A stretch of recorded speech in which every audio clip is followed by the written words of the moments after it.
Madame, Messieurs, bienvenue à votre nouvelle livraison de ce magazine RDC Environnement. Comme vous le savez, c'est votre émission des questions environnementales et du développement durable. La question fait couler encore et toujours beaucoup d'encre et de salive. C'est la question donc de la construction ou de l'érection du barrage d'Inga 3, cette infrastructure appelée à fournir de l'énergie électrique à la RDC, mais surtout aussi à l'Afrique, certains pays africains qui ont besoin en tout cas de cette énergie d'Inga 3. Et pour parler de cette question de Inga 3, nous avons fait appel à Maître Eric Kassongo, que vous connaissez d'ailleurs, qui est un habitué de cette émission RDC Environnement. Il est donc le président du Centre congolais du droit pour le développement durable, le CODED. Maître Eric, bonjour. Bonjour monsieur le journaliste. Bienvenue dans cette émission. Merci de nous avoir de nouveau sur votre plateau. C'est avec toujours un plaisir que nous sommes là pour répondre à vos questions. Alors, Inga 3, c'est ces dossiers dont nous allons parler dans cette émission.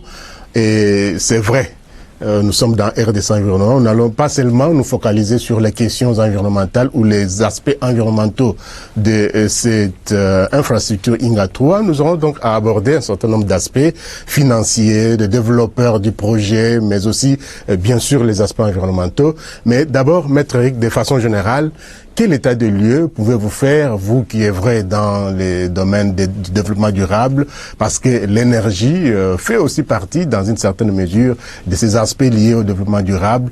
Quel état de lieu pouvez-vous d'abord établir dans le secteur de l'énergie en République démocratique du Congo? Merci beaucoup pour la question. L'état des lieux que nous pouvons dresser sur la question de l'énergie, de l'accès à l'énergie en République démocratique du Congo, tient au fait que ce secteur connaît depuis bientôt une décennie des bouleversements, si je puis dire ainsi, ou une certaine évolution par rapport au cadre légal qui a évolué. Ce cadre légal a donné lieu à ce qu'on appelle la libéralisation du secteur, pour permettre à ce que l'État, qui était jusqu'à présent le seul entrepreneur dans les questions d'énergie, puisse donner la place à d'autres acteurs privés qui puissent aussi entrer dans ces cycles de production, de distribution et de transport de l'énergie électrique. Et donc, depuis la libéralisation qui est intervenue en 2014, le secteur a été envahi par beaucoup d'entrepreneurs privés.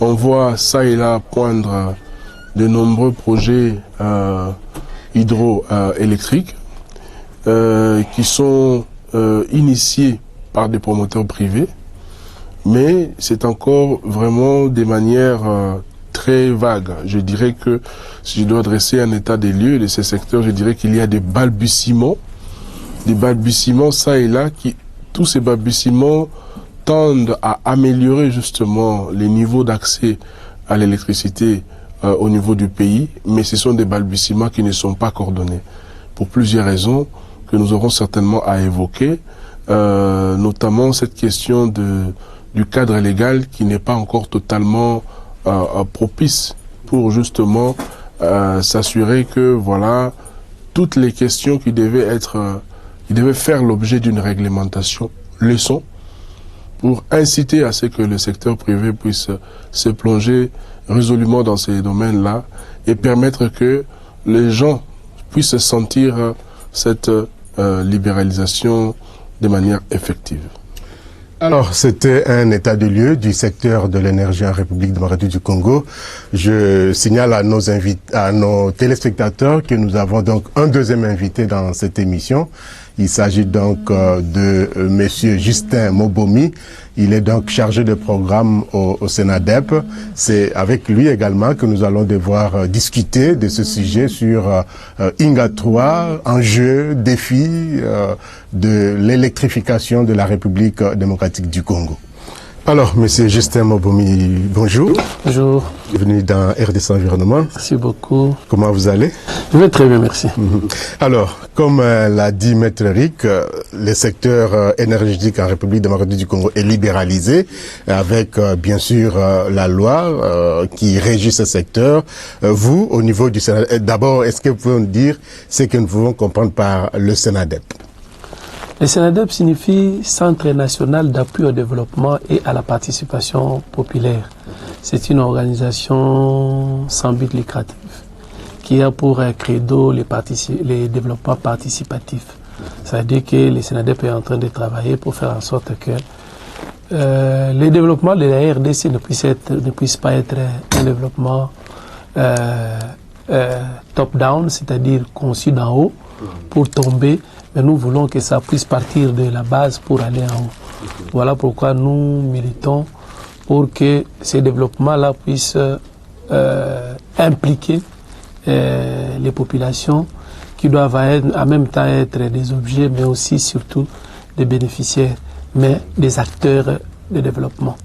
Alors, développer la RDC depuis la base, c'est en tout cas les credos du Sénadep.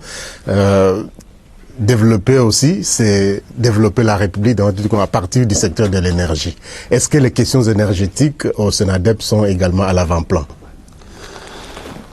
Le Sénadep est parmi les organisations qui, en 2013, avaient pris conscience que les réformes qui avaient commencé à être initiées par le gouvernement de l'époque ne pouvaient bénéficier aux populations que si les populations y participent ou bien y sont impliquées.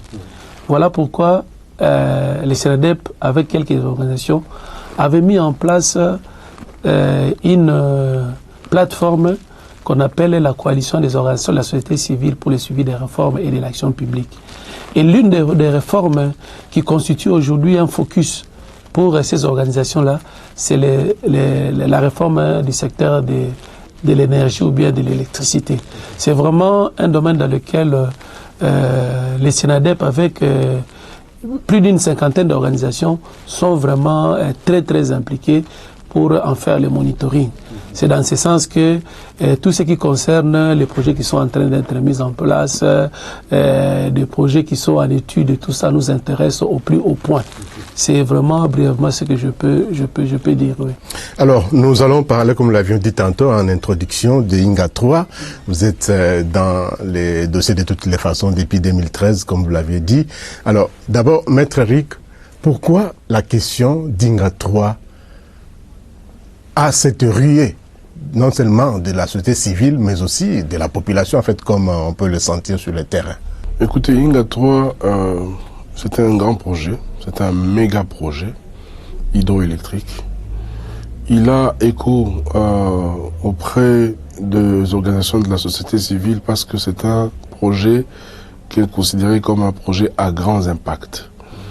Pas seulement par rapport à son coût, qui est énorme. Je ne crois pas que dans ces pays, nous ayons déjà eu un projet dont le coût peut avoisiner ce que les projets INGA représentent aujourd'hui.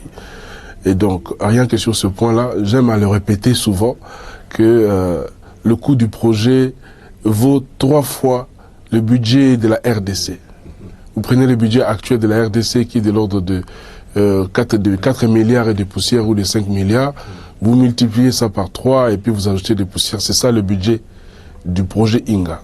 Et donc, rien que ça doit attirer l'attention. Mais au-delà de ça, nous avons tout ce qu'il y a comme risque potentiel d'impact, pas seulement environnemental, mais social, qui peut provenir. Ce ne pas des impacts qui sont imaginés, ce sont des impacts qui ont été attestés à travers les études qui ont été menées, même si ceux qui ont mené l'étude jusqu'à présent, je dirais pas prétendent, ont affirmé que ces impacts-là seraient minimes. Mais ce n'est pas ce que pense la société civile. La société civile pense que ces études-là à elles seules ne suffisent pas à ce qu'on puisse dire aujourd'hui que ces projets ne représentent pas des risques. Il y a donc des risques énormes en termes d'impact, on pourra en parler plus tard, qui fait que la société civile se mobilise pour que un tel projet ne soit pas mis en œuvre de manière hasardeuse.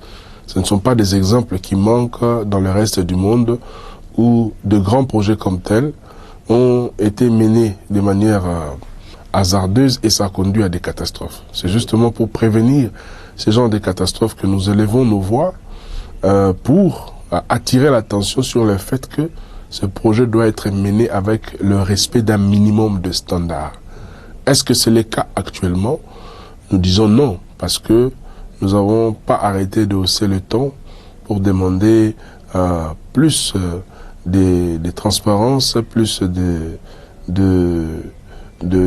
participation des communautés qui peuvent être impactées dans ce projet, de sorte que nous puissions, comme disait tout à l'heure M. Mobomi, assurer ces monitoring permanents pour que un si grand projet ne puisse pas passer dans le silence, mais que la population soit alertée sur ce qui se passe et sur les risques potentiels que nous encourons, pas seulement en tant que population, mais aussi en tant que communauté qui sont directement concernées par le projet.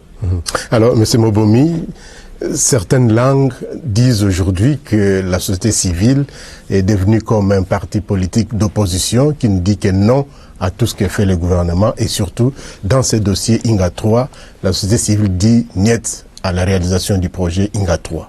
Est-ce que vous êtes de cet avis? Non, non, comme vient de le dire Maître Eric, pour nous, je ne sais pas si les Congolais réalisent ce qui va nous arriver avec ce projet-là. Maître a parlé de notre budget multiplié par 3, mais le dernier chiffre, c'est 20 milliards de dollars. Vous avez un pays qui peine à mobiliser 5 milliards de budget national, il va faire un projet de 20 milliards de dollars. Il faut un minimum d'organisation. Les impacts, le projet va nous amener beaucoup de choses. Hein? On va barrer le fleuve Congo. Il faut que nous puissions savoir si on barre le fleuve Congo, qu'est-ce qui va nous arriver? Est-ce qu'on a déjà, les gens qui travaillent là-bas sur ce projet, sont déjà allés vérifier les impacts qu'ont eu INGA 1 et INGA 2 sur les rivières sur lesquelles ils sont érigés? En fait, c'est ce qui s'est fait partout à travers le monde. Nous ne sommes pas contre le projet en soi. Nous sommes contre la manière dont les pays s'engagent dans ce projet.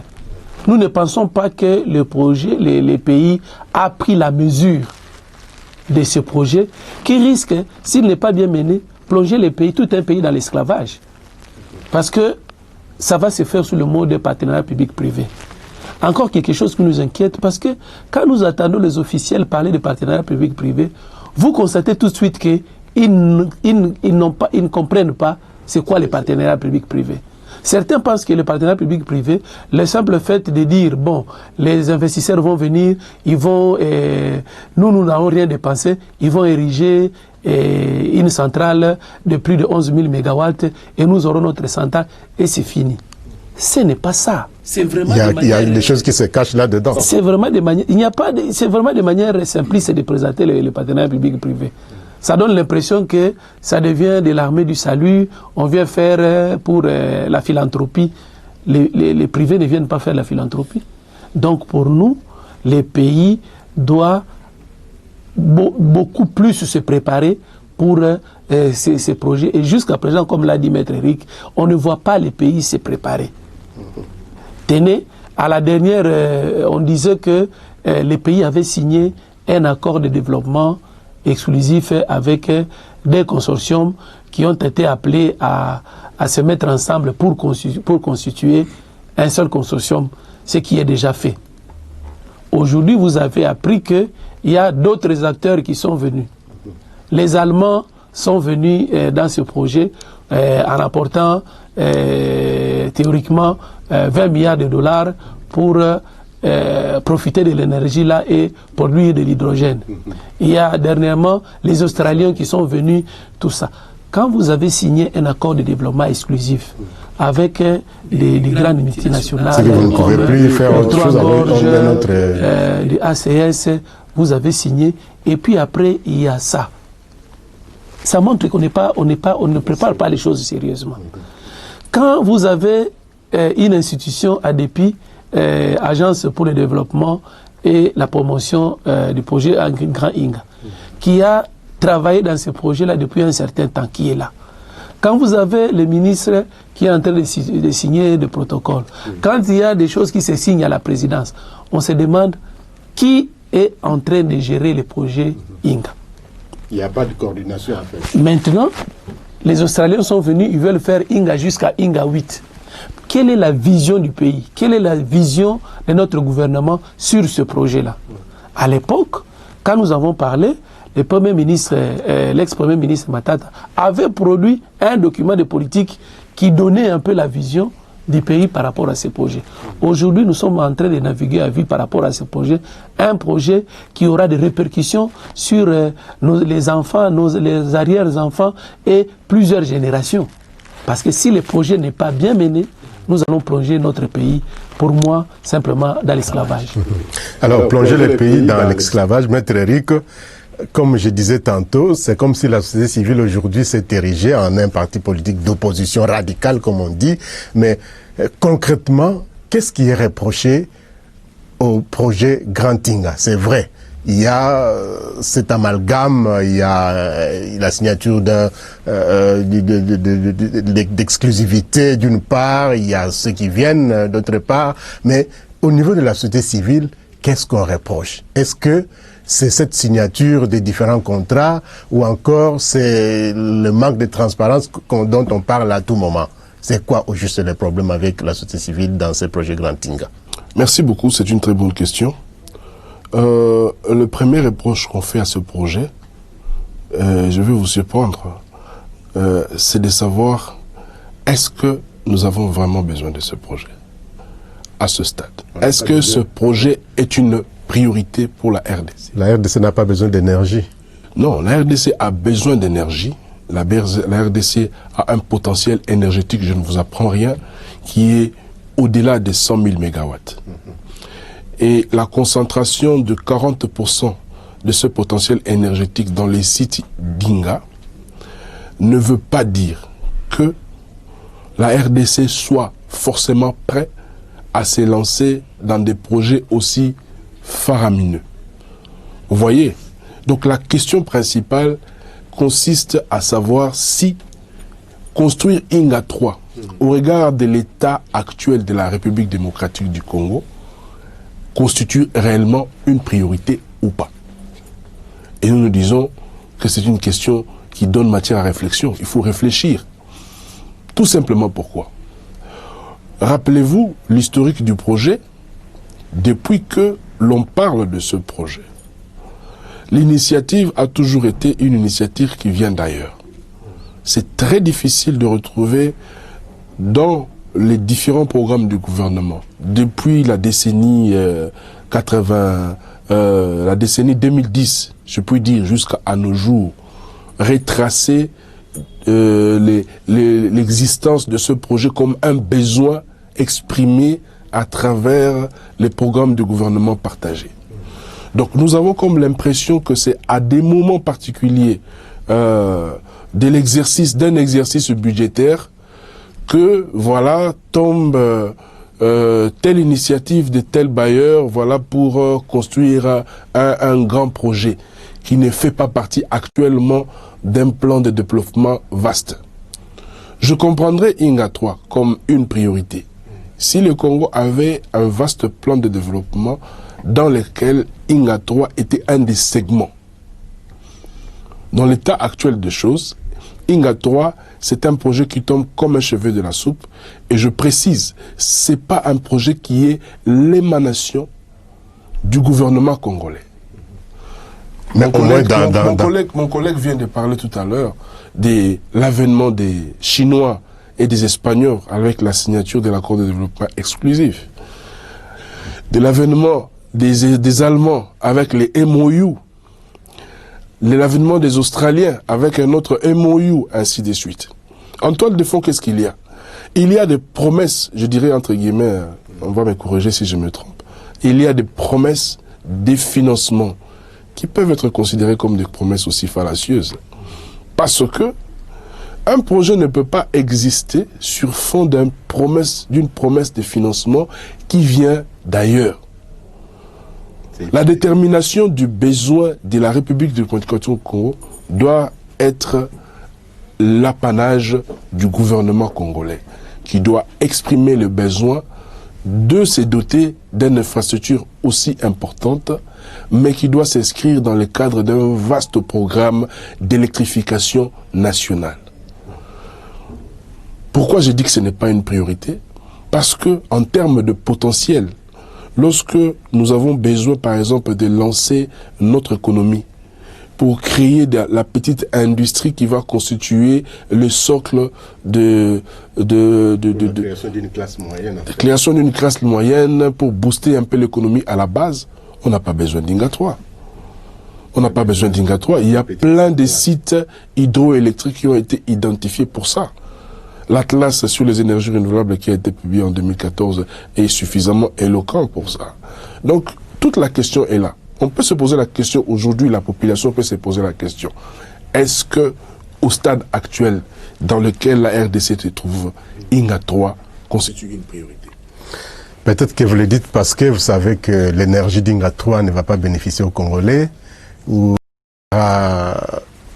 orienté vers l'étranger ou vers les mines du Grand Katanga pour faire tourner les grosses machines des industries minières, M. Mobomi. Oui, c'est ce que l'on dit, mais par rapport à cette question, moi ce que je fais, j'ai essayé de recenser les industries minières de Katanga. Et je me suis posé la question, quelles sont les industries qui attendent ce courant-là? Jusqu'à présent, je n'ai pas encore eu de réponse. Je sais qu'il y a des industries minières de Katanga qui avaient urgemment besoin d'énergie, qui ont cherché de l'énergie du côté de la Zambie. Oui. Je n'ai pas vu une industrie minière qui attend de l'énergie de Inga.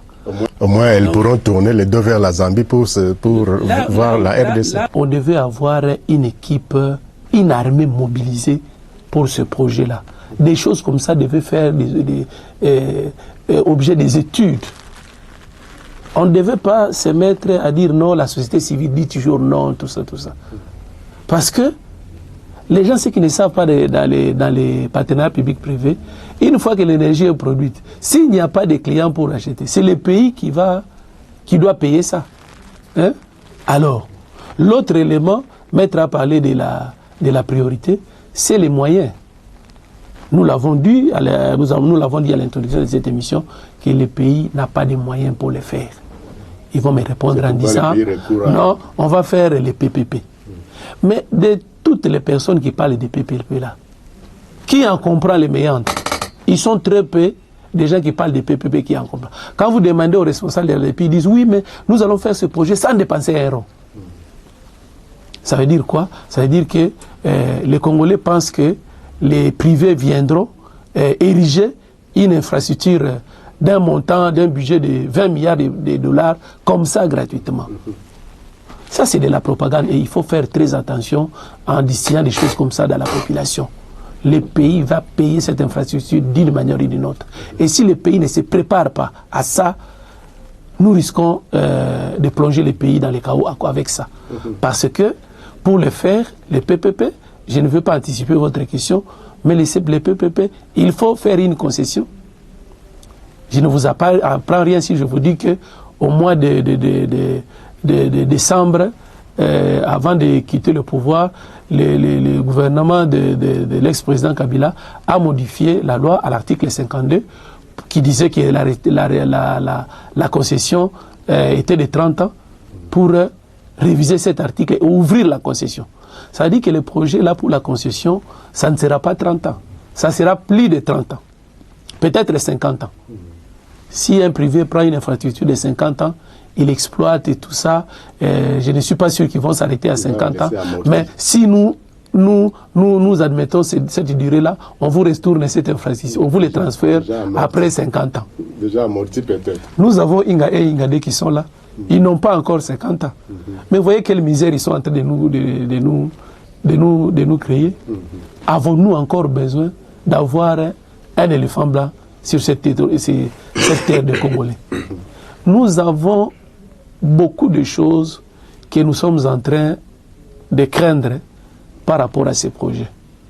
Nous avons beaucoup de choses. Vous ne pouvez pas faire un projet comme ça si les choses ne sont pas, vous n'êtes pas bien coordonnés. Vous ne pouvez pas faire un projet comme ça si vous avez un personnel qualifié pour suivre ces projets. Les projets de PPP, ce n'est pas ce qu'on attend les gens dire. Hein? On va me dire, on dit non, le gouvernement a recruté quelques cabinets experts, Lazare, Loric, Tractebel, Nodalis et les autres et tout ça. Mais est-ce que le gouvernement, encore une fois de plus, a l'argent pour payer ces cabinets? Le gouvernement n'a pas d'argent. Oh non, mais il y a des partenaires, c'est la banque, la BAD qui finançait ça. Mais la BAD finance en fonction des projets. Des projets, c'est 3 ans, c'est 5 ans. Après 5 ans, depuis qu'on a commencé à financer, le projet n'a pas encore commencé. Ça veut dire quoi? Ça veut dire que le financier là va se terminer, le projet ne va pas. Qu'est-ce qu'on va faire? On va encore chercher d'autres moyens auprès de la BAD, d'autres assistances pour payer. Et nous allons continuer comme ça durant tous les projets, tout le temps du projet. Donc, il y a un certain nombre de choses que nous sommes en train de dire. On ferait mieux de nous écouter au lieu de penser que, comme disent les gens vulgairement, non, ils sont à la sorte de l'État. Les problèmes que nous sommes en train de poser là, vous trouvez que ce sont des problèmes qui existent ailleurs ou bien qui existent dans ces pays? Alors, j'allais en venir effectivement au niveau des financements. Il y a la BAD qui s'était annoncé maître avec déjà avec le financement des études de faisabilité, mais avec l'arrivée du président Félix Tshisekedi, les rencontres se sont multipliées, les relations entre la BAD et la RDC se sont renforcées apparemment, et surtout sur le dossier Inga 3. Nous avons vu le président de la BAD venir ici, visiter même les sites d'Inga.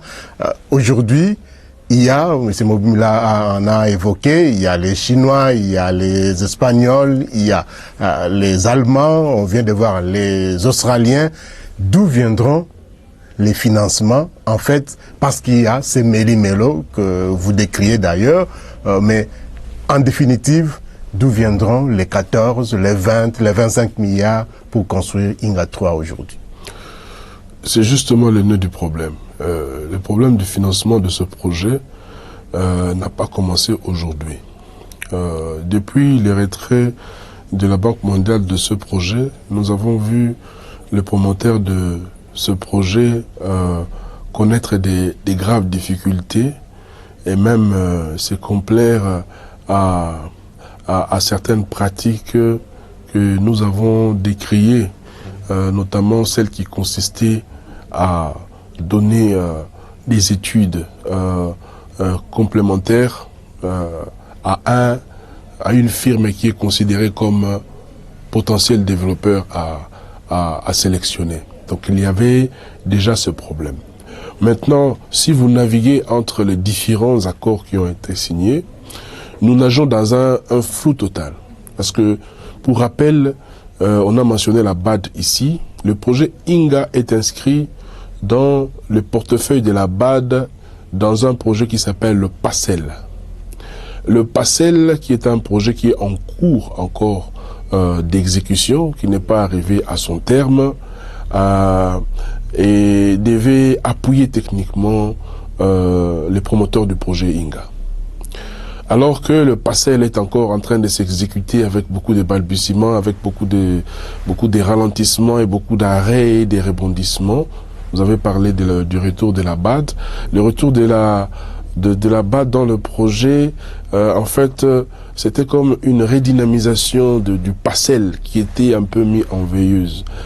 Mais juste avant ça, nous avons tous suivi la signature de l'accord de développement exclusif entre le gouvernement et les consortiums chinois et espagnols. Ce qui n'était pas dit ouvertement dans le document, c'est qu'on attendait de ces deux firmes, de ces deux consortiums, on attendait d'eux qu'ils aient, qu'ils fassent la mobilisation d'une faramineuse somme d'argent qui devait financer les études complémentaires. Nous étions dans ces débats-là. comment trouver les 80 millions de dollars qui va servir à financer les études complémentaires. Parce que les études qui existent là ne sont pas complètes. INGA 3, nous devons le rappeler, a besoin des études complémentaires qui ont été demandées par les développeurs eux-mêmes, qui ont estimé que les études qui existent actuellement ne sont pas suffisantes. Vous voyez, nous étions dans ces débats-là. On nous sort maintenant les MOU avec les Allemands, où on nous parle de 12 milliards de dollars qui sera affecté au projet INGA. À quel titre, on ne sait pas. Et puis il y a les Australiens qui sont arrivés. Moi, aussi. je suis en train de peiner dans ma tête pour faire le pont entre le projet PACEL, entre l'accord de développement exclusif avec la promesse du consortium d'apporter 80 millions de dollars, le MOU avec les Allemands, et puis le MOU avec les Australiens, pour trouver quelle est la formule que le gouvernement est en train de mettre en place pour présenter un scénario de financement de ce projet. Donc, à la lumière de ce que je viens d'expliquer, quand vous regardez ça de près, vous vous demandez qu'est-ce qui est en train de se passer. Est-ce que ce qui se passe est réellement sérieux? C'est comme ça que nous disons que INGA 3 est un projet public, que la population, nous méritons d'avoir une explication sur ce qui est en train de se passer. Si l'accord de développement exclusif est un accord qui est au calendrier grec, qui est jeté au calendrier, qui est annulé, qu'on nous le dise. Oui. Si, à ce moment-là, on doit considérer que, voilà, les consortiums chino-espagnols n'auront plus besoin d'aller mobiliser les 80 millions de dollars, comme il se faisait dire à cette époque-là. Alors, si maintenant on doit considérer les MOU des Allemands et des Espagnols, et qu'on nous dise comment ces deux MOU cohabitent ensemble. Parce que je dois rappeler un fait important, c'est que au moment de la constitution du joint venture sino-espagnol, ces gens étaient d'abord seuls. Les Espagnols ont appliqué seuls dans leur coin et les Chinois ont appliqué seuls. La demande de leur union pour leur invitation, l'invitation leur faite par ADP pour qu'ils puissent déposer une proposition commune, a donné lieu à d'âpres négociations. Pas seulement juridiques, mais techniques, qui devaient leur permettre d'accorder les violons pour savoir le qui fait quoi dans ces projets-là. Alors, lorsque nous avons des Espagnols et des Chinois et les Australiens qui arrivent, nous devons nous attendre au même exercice. Et donc, nous sommes vraiment curieux de savoir c'est quoi ces monstres financiers qu'on est en train de nous construire pour donner naissance au projet INGA 3. Ça fait des questions pour lesquelles nous exigeons des explications de la part des autorités, parce que c'est un projet public, c'est un projet, même si on nous chante le partenariat public-privé, c'est un projet qui va engager la République, c'est un projet qui va générer des conséquences et des responsabilités dans le futur pour la République. Et donc, on a besoin d'avoir des explications claires sur ces sujets. Alors, M. Mobomi, la société civile évoque également le format même du projet. On parle de 4800 mégawatts, on parle de 11 000 et aujourd'hui on parle de 22 000. Et elle s'interroge sur le format réel du projet. Qu'en dites-vous? Vous avez tout dit. Un autre problème auquel nous sommes confrontés par rapport à ce projet, que veut le pays? On va produire combien de mégawatts? L'étude qu'on appelle les DIRA, donc études pour le développement des sites d'INGA et des réseaux associés, qui ont été rendus publics en septembre 2013, avaient donné le format de 4800 MW. Après, quand on a demandé aux deux consortiums qui étaient restés en liste, espagnols et chinois, ils ont dit non, ce format-là n'était pas rentable. Il faut passer au format de 11 050 mégawatts.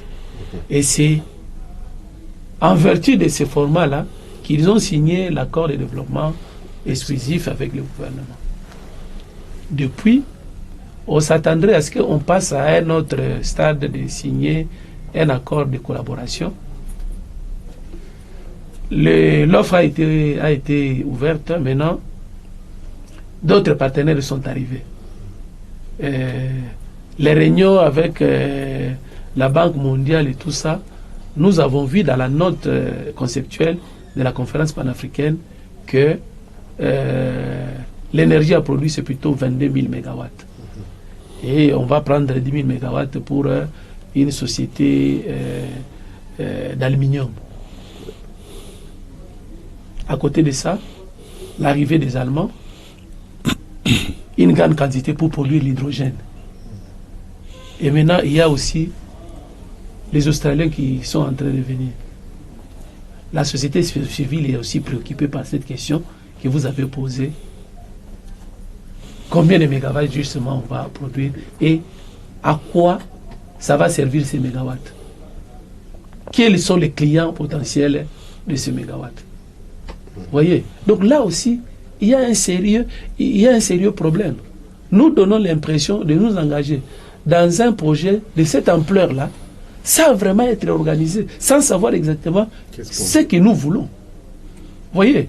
Donc, c'est malheureux parfois de se faire injurier à travers les réseaux sociaux quand vous parlez de ces projets par des gens innocents qui ne savent pas que ce projet-là peut coûter beaucoup de choses à leur progéniture. Hein? Donc, un des aspects qui constitue notre préoccupation, c'est exactement ça. Ne pas savoir justement combien d'énergie, quelle est la quantité d'énergie qui sera produite et ça va servir à quoi. Voyez? Si on produit 22 000 mégawatts, c'est-à-dire qu'il y aura une part importante pour les Congolais. Oui, mais quelles sont aussi les études qui nous montrent comment on va les faire? Parce qu'il y a déjà 11 000 mégawatts, je vous dis, nous n'avons pas encore parlé de tout ça, mais ça risque d'avoir des impacts au-delà de notre pays. Donc ça risque de poser encore d'autres problèmes, au-delà des problèmes sociaux que ça va poser encore des problèmes diplomatiques. Est-ce qu'il y a une instance dans ces pays-là qui est en train de réfléchir sur ça? C'est l'ADEPI, non? Je ne sais pas. Je ne sais pas. Aller à l'ADEPI, demander à l'ADEPI, vous m'avez posé la question sur les clients. Je vous ai dit que moi je suis en train de chercher à travers mes recherches sur les sociétés minières. Quelles sont les sociétés minières qui attendent l'énergie qui sera produite par Ingato? Ce sont toutes les sociétés qui ont eu de l'énergie en Zambie. Je ne sais pas si... Elles vont tourner les deux en Zambie. Quand on va terminer tout ça, ces sociétés-là seront toujours là en train de faire ce qu'ils sont en train de faire. Parce que nous parlons ici des matières qui sont épuisables. Donc, il y a comme ça des questions que nous sommes en train de poser. Nous qui avons commencé à suivre le projet-là depuis les débuts, nous ne pensons pas que les pays se prépare bien pour ce projet-là. Voilà notre message. Nous ne sommes pas contre les projets. Nous disons que ce projet-là n'est pas une priorité pour le Congo. Tu es dans un pays où le taux d'accès à la population à l'énergie est de moins de 10%. Pensez à aller faire de l'énergie pour donner ça aux pays étrangers. Pour moi, c'est de la mauvaise planification. Inga 3 n'est pas une priorité, Maître Rick, mais que faire pour donner de l'énergie aux Congolais? Parce que nous avons Inga 1, Inga 2, et on pense à Inga 3, mais le Congolais est toujours dans les noirs. Pour lui donner de l'énergie, il faut faire quoi? Oui, Inga 3 n'est pas une priorité. J'aime à donner cet exemple que vous avez un père qui a une grande famille, qui doit le nourrir, qui doit envoyer les enfants à l'école et tout ça. Et ce papa-là n'a pas un vélo. Il n'a pas de vélo. Pas un seul vélo pour permettre à ses enfants d'utiliser même ces vélos-là à tour de rôle pour aller faire leurs courses. Mais il va acheter un camion. Hein? Il en fait quoi? Son rêve, c'est acheter un camion ou un avion. Vous voyez? C'est un peu les problèmes de la RDC. Nous nous battons pour élever le taux d'accès à l'électricité, qui est l'un des plus faibles de l'Afrique subsaharienne. Parce que en Afrique, la moyenne du taux d'accès à l'électricité est de 30%. Même dans les petits pays que nous, à RDC, nous traitons de pays, ils ont dépassé le 30% d'accès à l'électricité. Nous sommes en train de naviguer entre 7, 8, 9, 10. Donc nous ne pouvons pas nous permettre les luxes de nous lancer dans des projets aussi importants quand nous ne sommes pas en mesure de construire une économie de base en tablant simplement sur l'hydroélectricité. À quoi servent les sites hydroélectriques, plus de 800 qu'on a découverts, qui sont identifiés? Produire aujourd'hui un picot ou un micro-centrale hydroélectrique, les statistiques ont montré que ça demande à rien, ça ne demande pas beaucoup d'argent. Le gouvernement peut s'inscrire dans un programme où il s'est dit, tiens, sur le 800 sites hydroélectriques, chaque année, nous allons prendre l'engagement de valoriser 50 ou 100 de ces sites-là, chaque année. Ça serait un bon début pour pouvoir mettre la population congolaise dans une situation telle que elle construit son économie de base, son industrie, sur la base d'une énergie qui existe et qui est moins coûteuse. La question, c'est de savoir, est-ce que cette question est sur la table du gouvernement?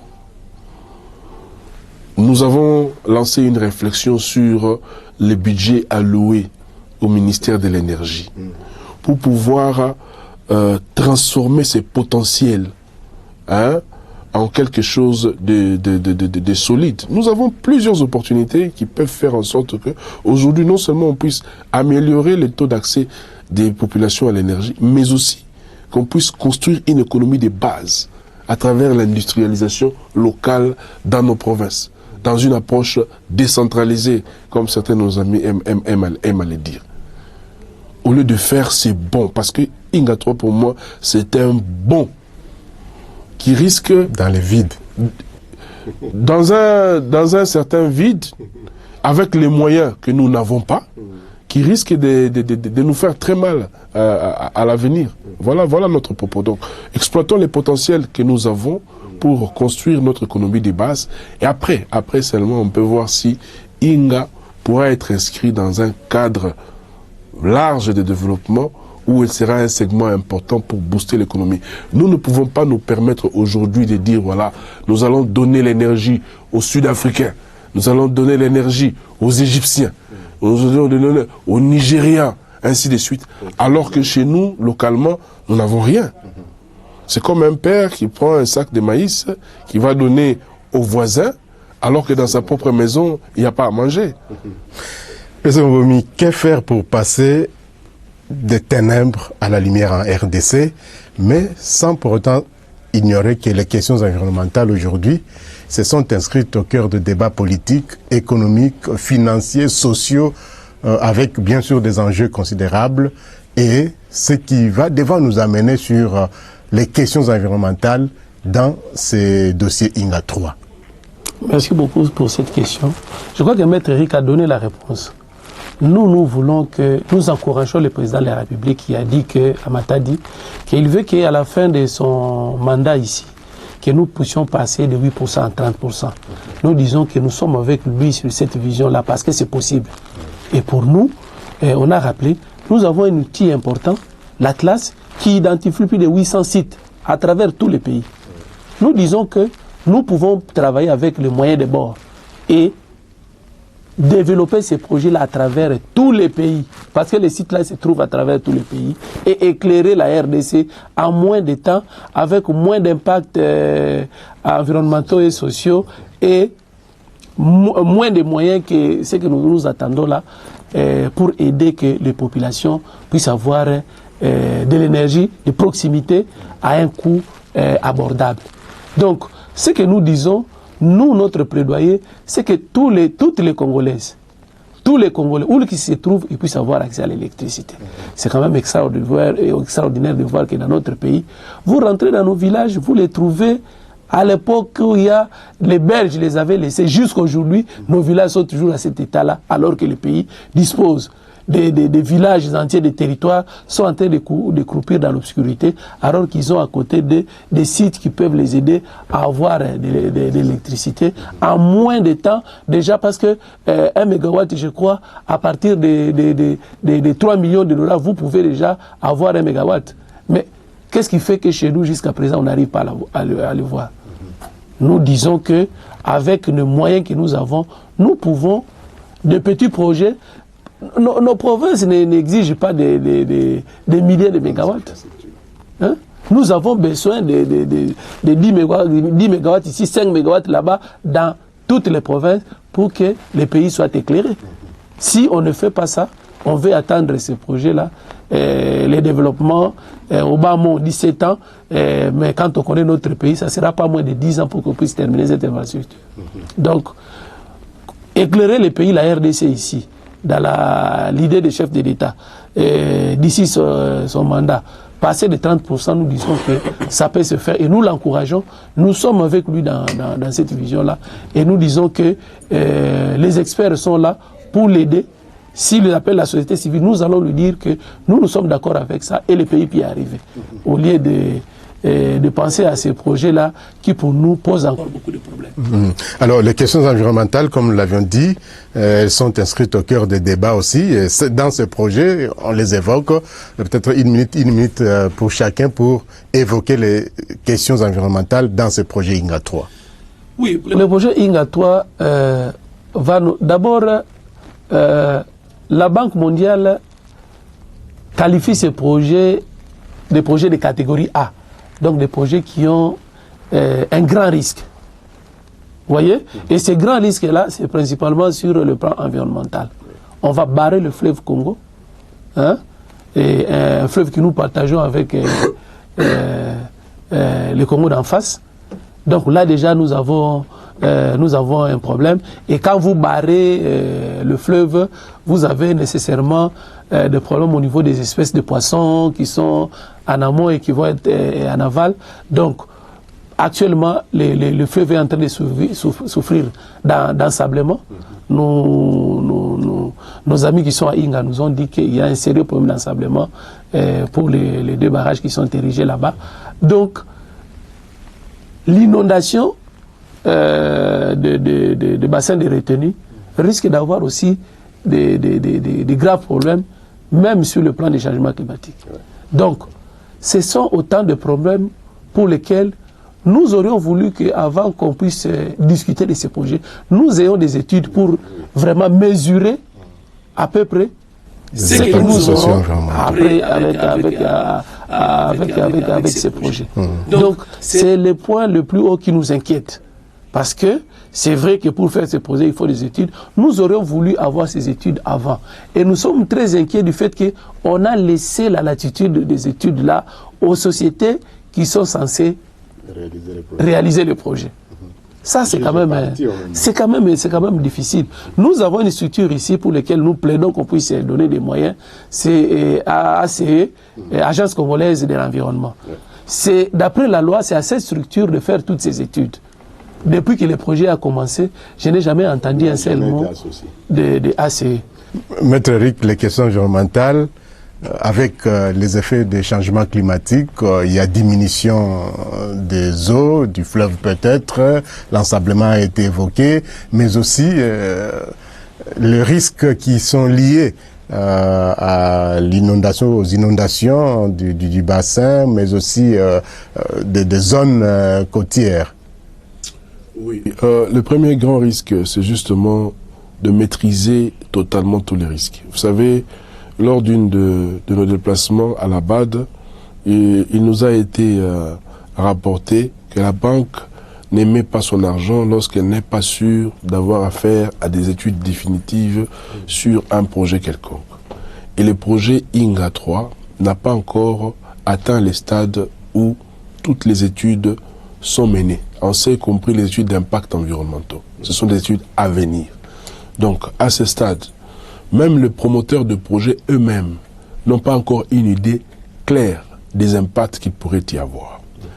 Les consortiums chinois et espagnols, quand ils ont déposé leurs propositions communes, ont fait état des risques d'inondation avec cette opération de barrage du fleuve de la cité de Luozi.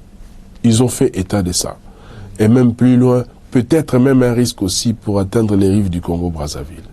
Ça, c'est des choses qui doivent être clarifiées. À ce stade déjà, nous, ça suscite beaucoup de craintes. Le mois passé, nous avons été dans le Congo central pour participer à une activité menée par une organisation sœur là-bas, je pense que c'est IDEL, qui s'appelle le panel sur le fleuve, qui a pris l'habitude de réfléchir sur les questions du fleuve. Nous étions là avec nos amis des CORAP, Sénadep et même Femmes Solidaires. Ils travaillent avec les femmes d'Inga localement. Alors, ce que nous avons découvert, c'est que les pêcheurs de tous les territoires de Sekebanza, parce qu'il faut rappeler aux téléspectateurs que Inga 3 est dans les territoires de Sekebanza. Et donc, tous les villages qui sont situés le long du fleuve subissent déjà de manière accrue les impacts de la construction d'une certaine façon de deux barrages Inga 1 et 2. Parce que ça a une influence sur leurs activités de pêche qui constituent leurs activités principales. Si vous avez été là, assister aux doléances et aux plaintes de nos amis pêcheurs qui se plaignent des problèmes d'ensablement graves, parce qu'il faut rappeler qu'à certains niveaux, le pays n'a pas les moyens de faire les dragages corrects du fleuve, mais surtout dans une zone où on a construit 2 barrages hydroélectriques. Je vous laisse imaginer la perspective de l'érection d'un barrage Inga 3 et des autres qui vont suivre. C'est-à-dire que à ce stade, nous avons besoin que ces études d'impact environnemental complètes qui couvrent toutes les phases, comme nous l'avons toujours fait, puissent être menées par des institutions sérieuses pour permettre aux promoteurs de projets d'avoir face à eux des impacts et risques clairs qui permettent après de réfléchir sur les mesures de riposte qui peuvent être menées. Sans cela, c'est difficile. Ça, c'est dans l'hypothèse où nous serions à un niveau où nous considérons que voilà, les projets peuvent aller de l'avant. Mais nous ne sommes pas à ce stade-là. Même à ce stade, à ce niveau-là, c'est une question qui suscite beaucoup d'interrogations, pas seulement pour les populations, mais pour les organisations de la société civile qui haussent le ton, justement pour demander à ce que ce projet puisse être mené avec un maximum de transparence et de sérieux. Vous avez la parole, maître, vous la gardez.